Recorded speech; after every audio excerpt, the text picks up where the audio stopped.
If you've ever watched an Amish family walk through a store, you've probably noticed something right away. The boys and the girls don't move the same. They're not dressed the same. They're not expected to speak the same way to strangers.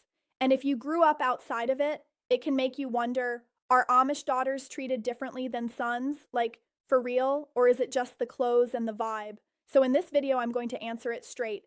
Not romanticized, not exaggerated, not the Amish are perfect story, and not the everything is oppression story either.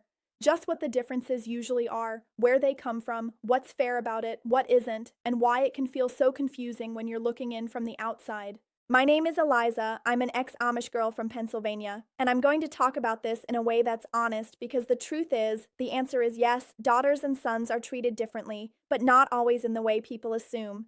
And the differences start young, way before marriage. First, you have to understand what Amish parents are trying to build. In most Amish communities, the goal isn't to raise a child to be anything you want. The goal is to raise a child to fit into a church community, keep a home running, work hard, and live a life that doesn't put the individual above everybody else. That's the lens. So from early childhood, boys and girls are trained for different adult responsibilities because adult roles are very clearly divided. In a lot of families, both boys and girls work, and they work hard. That part is real. Amish childhood is not a soft, screen-filled childhood. There are chores every day, and you learn that you don't get a trophy for doing what the family needs, but the type of work starts to split. Boys are more likely to get pulled into outside tasks earlier: barn work, animals, firewood, repairs, learning tools, being around men who are building or farming or running a shop. Girls are more likely to be trained for inside systems: cooking, cleaning, laundry, canning, childcare, gardening, sewing, and all the quiet work that makes a household actually function. And people underestimate that quiet work.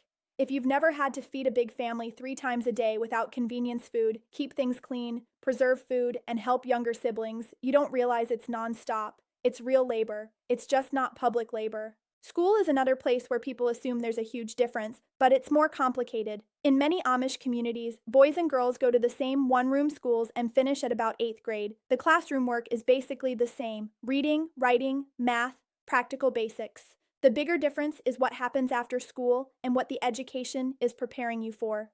A boy is often expected to learn a trade, work with his hands, bring in income, and eventually provide for a family. A girl is often expected to become a capable homemaker and mother, and to run the home with skill and order. So even if the schoolwork is the same, the pressure behind it is different. Now let's talk about freedom, because this is where the comment section usually explodes. People ask, do Amish sons get more freedom than daughters? In many communities, yes, boys tend to have more social freedom, especially in the teen years.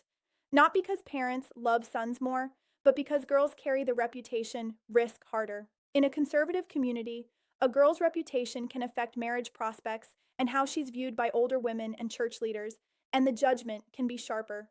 The same behavior that gets brushed off for a boy can follow a girl like a shadow. During the youth years, including the period people call Rumspringa, the rules and the reality can look very different depending on the specific Amish group and how strict they are. But generally, boys often have more mobility. They're more likely to be out with groups, traveling for work, being in public spaces, and mixing with other young men.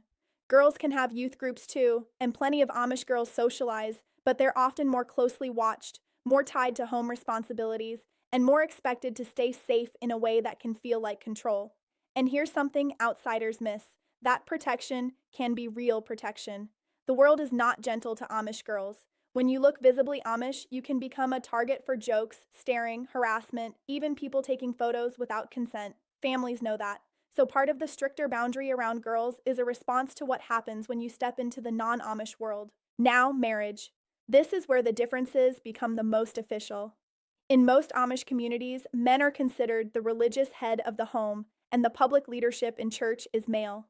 Bishops, ministers, deacons, those are men. Women do not hold those roles. And that matters, because it means final authority in the most public spiritual decisions is not shared equally. But it's also true that inside the home, Amish women often have more influence than outsiders assume. Many Amish wives manage the household finances day to day. They make 1,000 decisions that shape the family's life.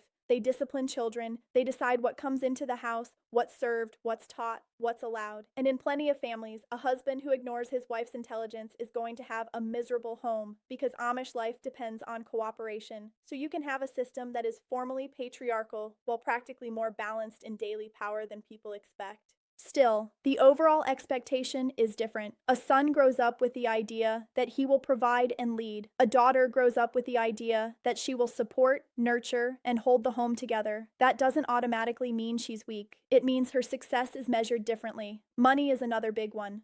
Boys are often pushed earlier toward earning. They might start getting paid for work, or working with a crew, or building skills that turn into income. Girls can earn too, and in some communities, girls and women run serious businesses: baking, quilting, greenhouses, home shops, and other work that fits community standards. But even then, it's often framed as helping the household rather than being the main provider, unless there's a situation like illness, widowhood, or a business that grows. So, are daughters treated differently in opportunity? Often, yes. Not always because anyone is trying to be unfair, but because the culture places men in the role of public provider. If the community expects that, families naturally invest training into it. Then there's the emotional expectation, and this part is quiet but powerful. In many Amish settings, girls are taught to be modest, agreeable, steady, not attention-seeking. Boys are taught to be steady too, but boys can show confidence in a way that reads as leadership. In a strict community, a strong-willed girl can get labeled as difficult faster than a strong-willed boy. That can shape how a girl learns to speak, how she learns to disagree, how she learns to ask for what she needs. Now let's hit the hardest question. Is it fair? It depends on what you mean by fair. If fair means the same rules and the same options, then no, it isn't the same. It's different on purpose. If fair means valued, protected, needed, and respected, then many Amish families truly do value their daughters deeply. They depend on them. They praise girls who can run a home, raise children well, keep peace, and work hard. In Amish culture, a capable woman is not seen as useless. She's seen as essential. But here's the honest tension. Being essential is not the same as being free. Some daughters feel perfectly at home in that role and wouldn't trade it. Others feel like they're carrying expectations that are heavier than they look from the outside, especially when a girl is expected to mature early, take care of siblings, and prepare for marriage before she's even figured out who she is. And you can't talk about this without saying one more truth. Amish communities are not all the same. Some are more strict, some more flexible. Some families are gentle, some are harsh. Some girls have room to breathe, some feel trapped. You can't take one story and stamp it on every Amish daughter. So are Amish daughters treated differently than sons? Yes. In chores, in reputation, in authority, in expected future roles, and in how much freedom they're given to move through the world. But it isn't always simple cruelty, and it isn't always simple tradition either. It's a whole system designed to keep a community stable, and daughters and sons are shaped to hold different parts of that system. If you're watching this and you grew up Amish or close to it, I want you to tell me what part people outside get most wrong. And if you're watching from the outside, here's the question I want you to sit with. When you say treated differently, are you asking about respect or are you asking about choices? Because those are not the same thing, and the Amish answer to each one is very different.